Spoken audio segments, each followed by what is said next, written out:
Fuera de orden, continuamos. Bien, está duro el transcurrir de los días, tanto que estoy haciendo todo lo posible por ver, chicos, si me voy de vacaciones. Se lo dije a la gente de Europa Bajo Costo y la gente de Europa Bajo Costo se comunicó conmigo y me dijeron, bueno, que podían darme algunas recomendaciones.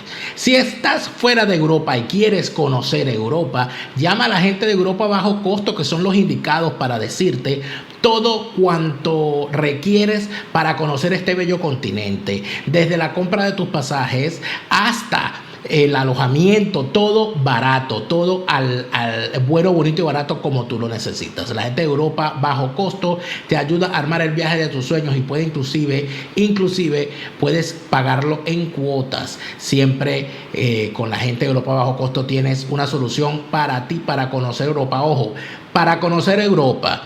No, Europa Bajo Costo no es una fórmula para irte para Europa y quedarte en Europa. Estamos hablando de viajes de turismo, estamos hablando de la experiencia europea. Desde Chile, desde Perú, desde Miami, desde Colombia, Europa Bajo Costo puede desde toda Latinoamérica ayudarte a conocer Europa al precio que tú necesitas, al bajo costo que tú requieres. Europa Bajo Costo, para conocer Europa, es la opción. Tal como le dijimos en el segmento anterior, está con nosotros el internacionalista venezolano radicado de Argentina, Caribay García León. Caribay García León le ha hecho seguimiento in situ en el sitio de los acontecimientos el proceso político que no culmina, pero que llega a una etapa particular el pasado domingo con el proceso electoral preliminar que se vivió en la Argentina. Caribay, buenas noches, bienvenido, gracias por estar con nosotros. Daniel Lara, un gusto. Muy buenas noches, estoy muy feliz de estar contigo. Primero por las cosas obvias, por una amistad que creo que en breve cumplirá por ahí 10 años, pero además porque para nosotros, fíjate, algo, venezolanos en el mundo andamos como una suerte de holandés errante por todos lados. Quizás nosotros somos en el mundo los nuevos cubanos de los años 80 y 90. Lo que ocurrió el domingo, primero, impacta a todos los sondeos, impactó a todas las casas que hacían análisis. Porque, a ver, si bien se esperaba un triunfo de la fórmula Fernández, nadie dio que iba a ser tantos puntos por encima. Pero fíjate, algo que es importante, hasta que entremos en el análisis, porque lo de las encuestas fue una cosa bien particular, pero creo que lo más importante ahorita para el público no argentino es si lograra explicarnos qué fue lo que hubo el domingo. Eso fueron unas elecciones, fueron unas primarias, qué son las PASO, qué significa eso, por qué se hacen.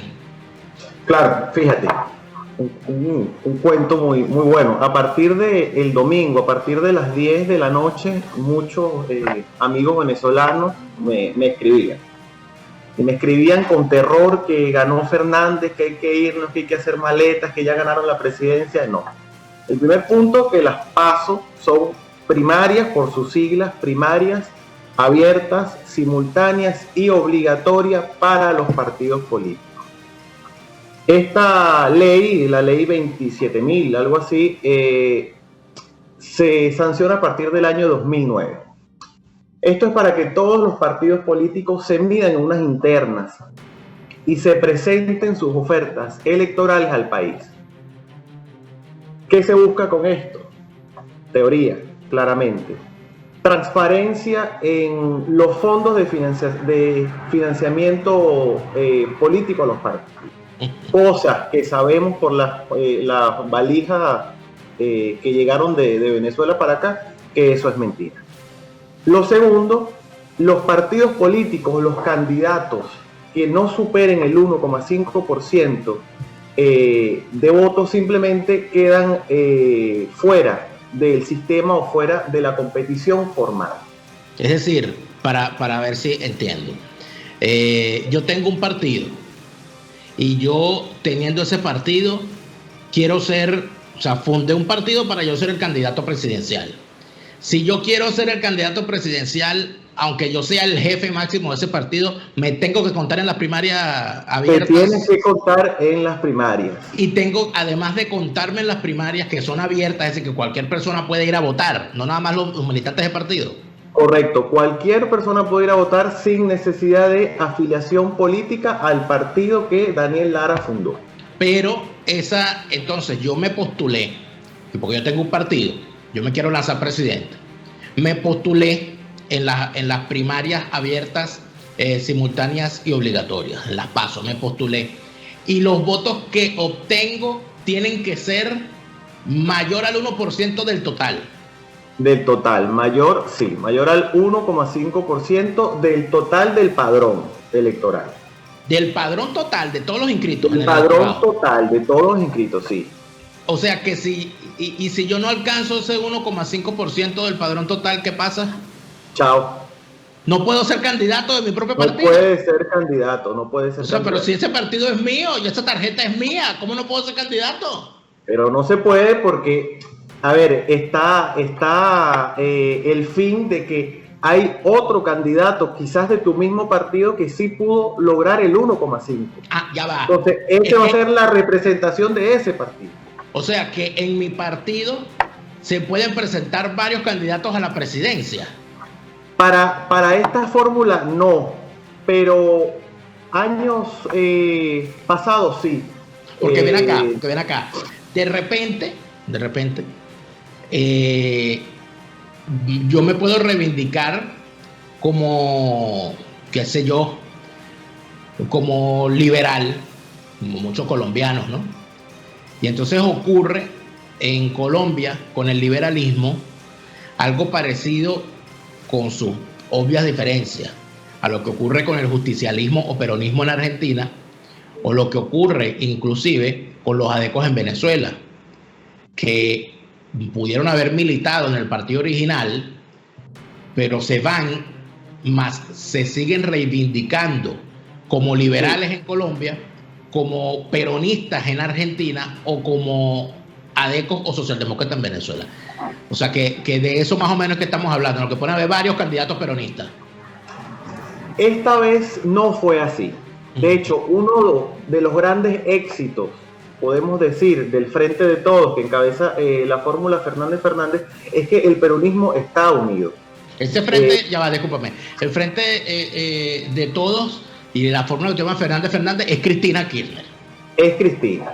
De vicepresidenta, no de presidenta. De vicepresidenta. Cristina Kirchner va en la fórmula con Alberto Fernández como vicepresidenta. El Frente de Todos tiene entre sus éxitos de estos últimos meses que está agrupando y consolidando a todo el peronismo. El peronismo de provincia, el peronismo de ciudad. A ver, lo encabeza el partido justicialista, el partido de Perón, digamos. Luego lo encabeza el Frente para la Victoria, la coalición política que llevó a la presidencia a Néstor Kirchner en el 2003 y que además tiene bastiones fuertes en el sur, en Santa Cruz especialmente. Luego lo encabeza Unidad Ciudadana, la coalición política que llevó a Cristina Fernández de Kirchner como senadora en el segundo lugar, porque hay que recordar que ella pierde en las elecciones de 2017. Digamos que pierde porque sale de segunda en la provincia de Buenos Aires. Y con estos tres grandes partidos se le suma la agrupación Colina, que es un pequeño núcleo justicialista fundado por Alicia Kirchner, hermana de Néstor Kirchner, actual gobernadora de la provincia de Santa Cruz, y además que fue por una suerte de 12 años la ministra de Desarrollo Social, en el primer gobierno de Néstor y en el segundo. O sea que estamos hablando que este Frente de Todos viene siendo más o menos el polo patriótico. Sí, y queda un partido que hay que ponerle mucho ojo, que es la Cámpora. Es una agrupación juvenil que fundó y encabeza Máximo Kirchner, hijo mayor de Cristina y de Néstor, y que va de segundo en la lista de diputados a la provincia de Buenos Aires. La Cámpora hay que ponerle mucho ojo, digo yo, porque es quizás el partido Redes argentino. Es el partido, el brazo armado, el brazo de las barras bravas, y bueno, hay Es que como el tenerlo. frente, es como, bueno, yo lo pondría como el Frente Francisco de Miranda en Venezuela. Sin duda, es el Frente Francisco de Miranda, sin duda alguna, sin duda O sea, alguna. podemos hacer tranquilamente unas cosas espejo y todo esto, pero entonces, a ver, ya sabemos entonces lo que son las PASO, ya sabemos por qué se tienen que medir obligatoriamente, y entonces ya vemos que lo que hacen normalmente los que se cuentan allí es decidir quién va a ser candidato por cada partido, pero por defecto se convierte eso como en una gran encuesta nacional, porque Es si una bien, encuesta nacional, sin claro, duda. porque no solamente se mide quién tiene más votos para ser candidato del peronismo, sino que se mide también si el peronismo tiene más votos que sus contrarios, y eso fue lo que ocurrió. Sin duda. Y también hay, a ver, esto es una encuesta, pero esto también mide las grandes maquinarias o no de los partidos políticos. Claro.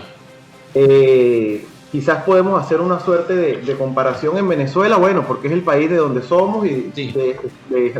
donde tenemos atado nuestro análisis. Uh-huh. Y el partido justicialista tiene una gran maquinaria electoral muy efectiva que quizás puede semejar a los grandes momentos de AD, por ejemplo, o que puede semejar hoy a las grandes maquinarias, más allá del fraude que existe, del PSV.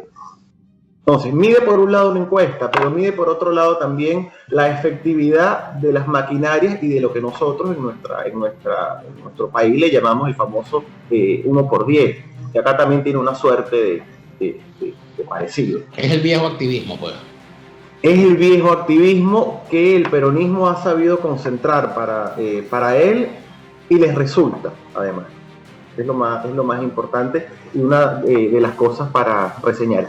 Y fíjate, ¿Pero por qué? ¿Pero por qué? O sea, la gran pregunta que hay aquí es la siguiente, ¿no? Y que es una gran duda.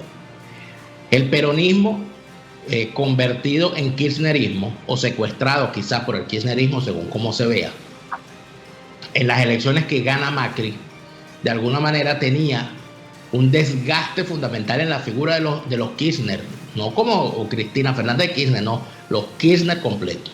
Sí, sin duda. Por todos los escándalos de corrupción y todo lo demás. Y surgió inclusive un frente renovador del peronismo, encabezado por este señor Massa. Sí. Y bueno, y ocurre lo que ocurre con Macri. Pero Macri, para ir a las primarias, se pone de candidato que lo acompañe en la fórmula a un peronista. O sea, sí. ¿qué significa eso? O sea, que aquí se está escogiendo sí o sí al peronismo. Es imposible que en Argentina no gobierne alguien que no sea peronista. Sabes que mira, esto es un tema fundamental, lo que tú dices. Y fue una de las pocas cosas, fue una de las primeras cosas que yo noté cuando me vine a este país. Peronista es todo aquel que quiera reivindicar, y perdóname lo pancho que voy a hacer con esto y con cualquier otra cosa en la entrevista, pero sirve para reivindicar cualquier sinvergüenzura. Entonces tú te encuentras con un peronista cara pintada, te encuentras con un peronista marxista, te encuentras con un peronista liberal. Fíjate tú que podemos saltar Menem, ¿qué fue o qué es? Peronista. Y mira cómo fue su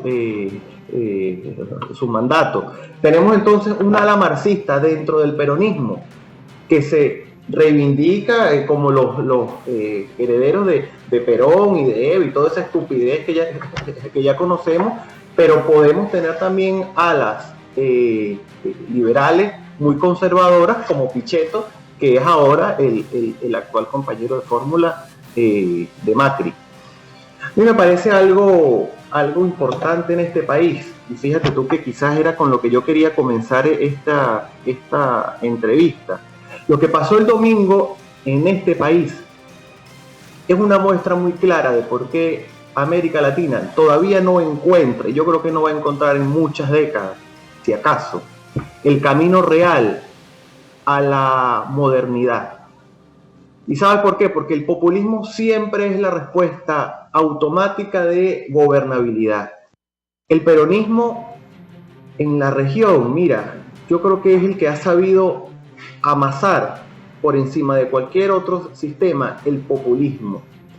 Basta venir a este país, conversar con su gente Este es un país profundamente clientelista, oportunista. Fíjate tú que Macri, siendo de un espectro ideológico totalmente diferente a los Kirchner, es un tipo que también sabe manejar el populismo y los planes sociales de los Kirchner, que podríamos decir nosotros a la suerte de Venezuela las grandes misiones.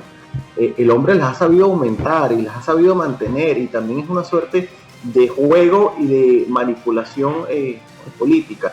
¿Por qué pierde? ¿Por qué pierde? Mira, Macri, y es mi diferencia grande entre los Kirchner y Macri. Macri no pasa de ser un muy mal gobernante y un tipo que cuando habla pareciera que no tuviese nada en la bola. Es un discurso muy lúgubre, muy vacío, con lugares comunes. Es un hombre que tartamudea, es un hombre que no sabe expresar las cosas. ¿Y eso, no pasa de... ¿Eso qué importancia puede tener eso en Argentina? Porque uno podría decir, bueno, pero lo importante es que gobierne de una forma, independientemente de cuál sea su capacidad oratoria. Y sí, sin duda, fíjate tú, porque nosotros estamos como latinos y nos gusta que nos gobiernen faraones. Nos gusta que nos gobiernen caporales de Hacienda.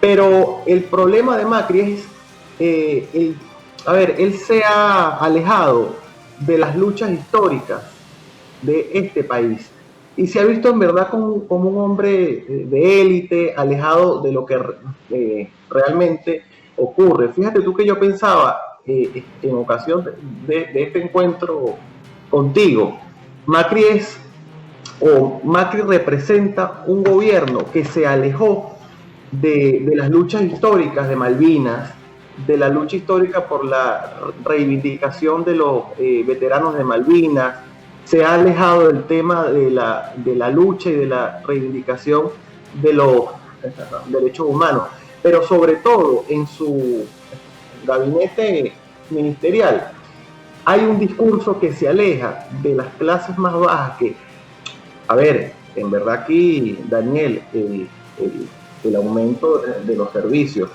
mes a mes es un tema que escandaliza. O sea, que lo que está ocurriendo, podríamos decir, es que independientemente de la cuestión política, independientemente de las posturas o de las banderas, el tema está en los bolsillos del argentino, ¿no? Y lamentablemente, de este lado del mundo, todavía votamos con el estómago y todavía tenemos la conciencia de que la democracia es un ente abstracto. Pero Caribay, fíjate algo, ¿no? En la gran mayoría del mundo los ciudadanos hoy en día están votando con la cartera, están votando con el bolsillo. Sí.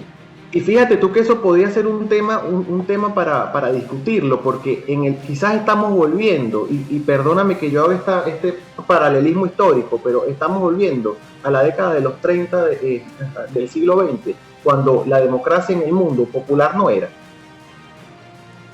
Y las respuestas a eso son los Trump en Estados Unidos, son los Marie Le Pen en Francia, son los Bolsonaro en Brasil, y etcétera, etcétera, etcétera. Porque la respuesta ante la democracia que falla, porque hay que recordar algo, la democracia es una utopía, es un estado donde llegar.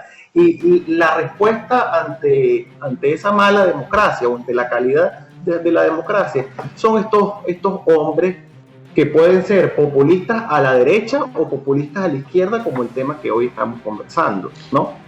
Claro, pero fíjate, y hemos llegado, ¿no?, al llegadero, porque un venezolano en Venezuela o fuera de Venezuela puede preocuparse por los populismos que sean de izquierda o sean de derecha, terminen apoderándose del país donde ellos estén viviendo, si están fuera de Venezuela, o de los países que de alguna manera tienen importancia en el mundo.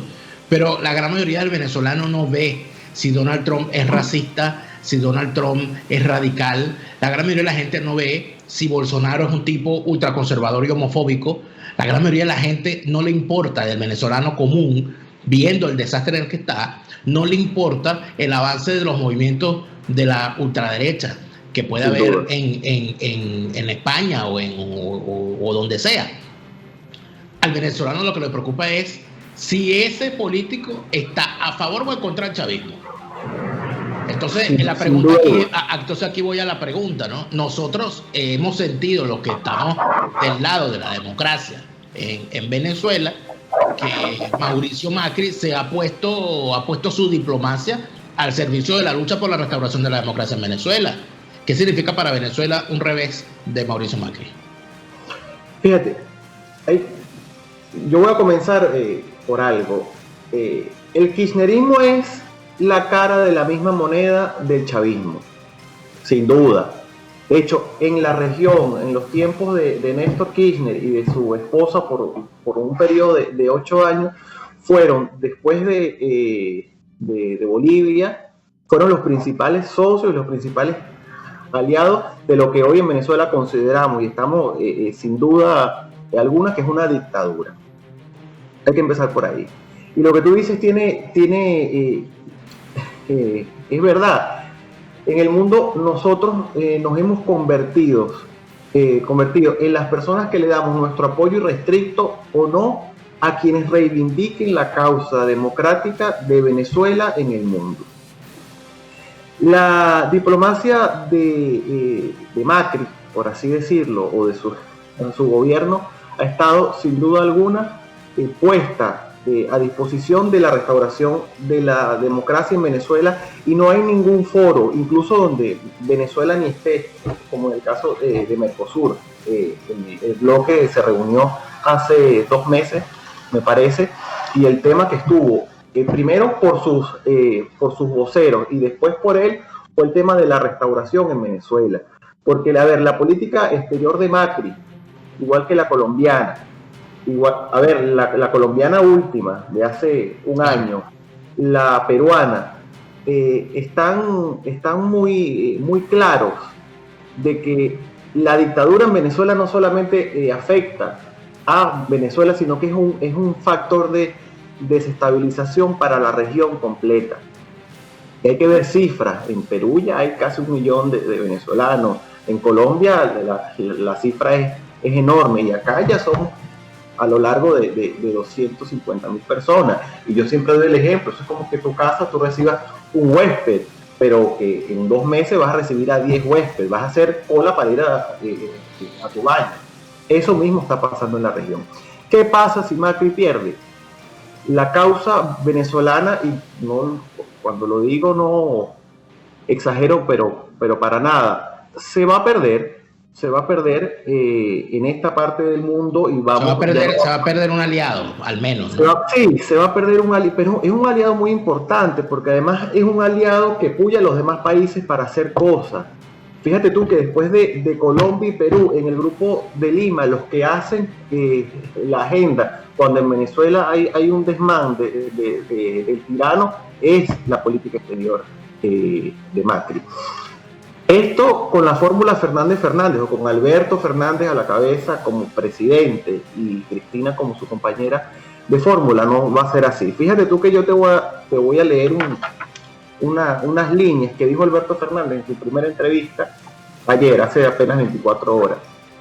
Cito: Venezuela tiene un régimen que hace difícil defenderlo. Es un gobierno de origen democrático, pero ha cometido ciertos excesos. 1, 2, 3. 3 líneas. En estas 3 líneas se puede resumir, se va a resumir lo que va a ser la política exterior de Alberto Fernández durante los 4 años.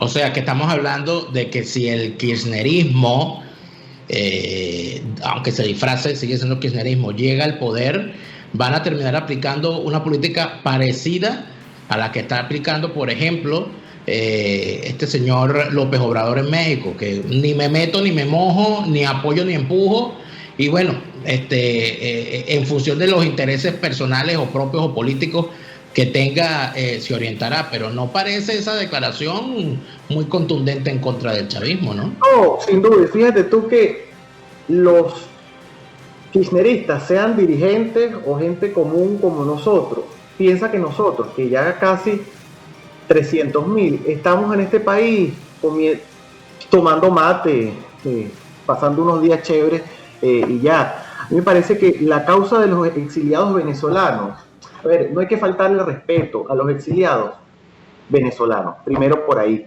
Y segundo, no hay que faltarle el respeto a la gente que la está pasando muy mal. Mira, yo me niego a que a nosotros nos llamen diáspora.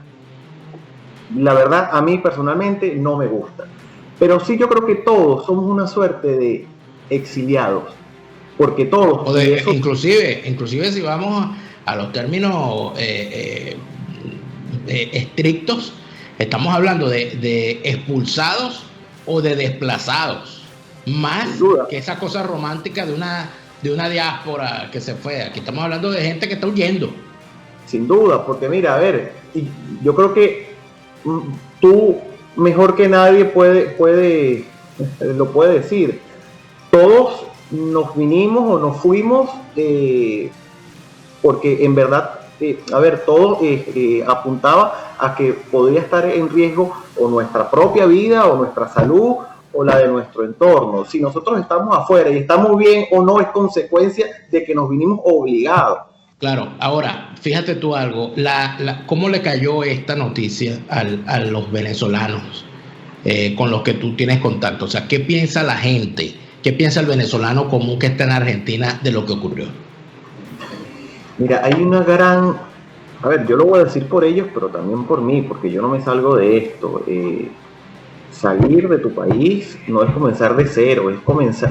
a ver, es como hacer una maratón con una pierna rota, con un parche en el ojo, es muy difícil.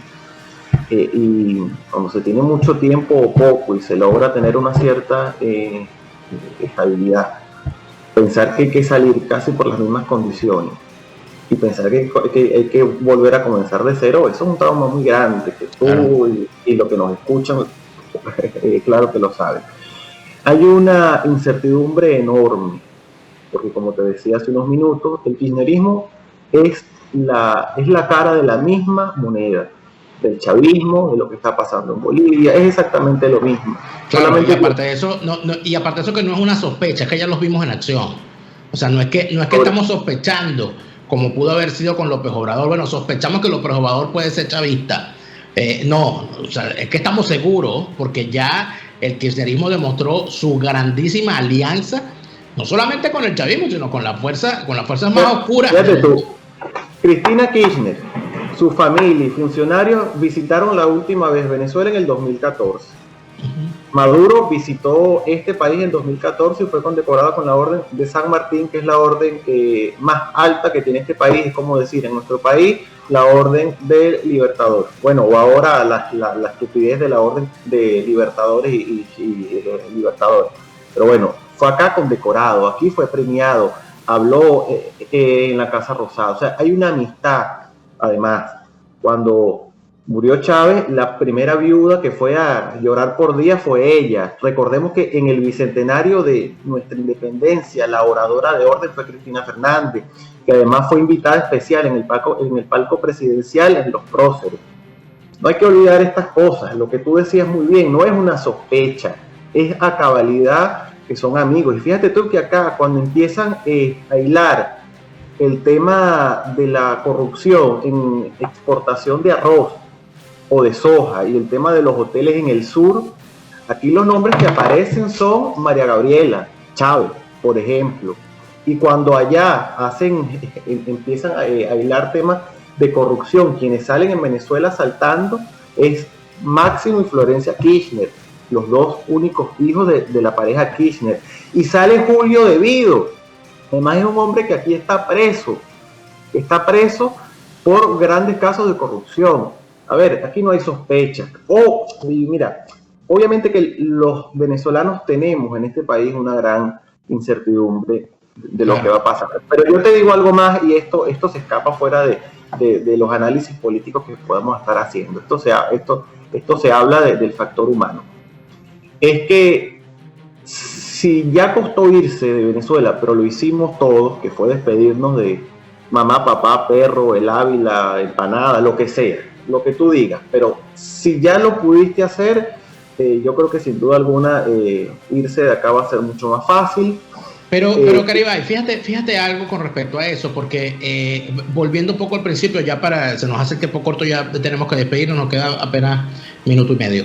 Es irremediable el triunfo del kirchnerismo. Cuando las elecciones son en octubre, no hay oportunidad alguna de que se reviertan las cosas, y así como se equivocaron las encuestas que preveían que eso no iban a ser los resultados, se termine volteando todo esto y termine Macri reelecto, o eso es un escenario improbable.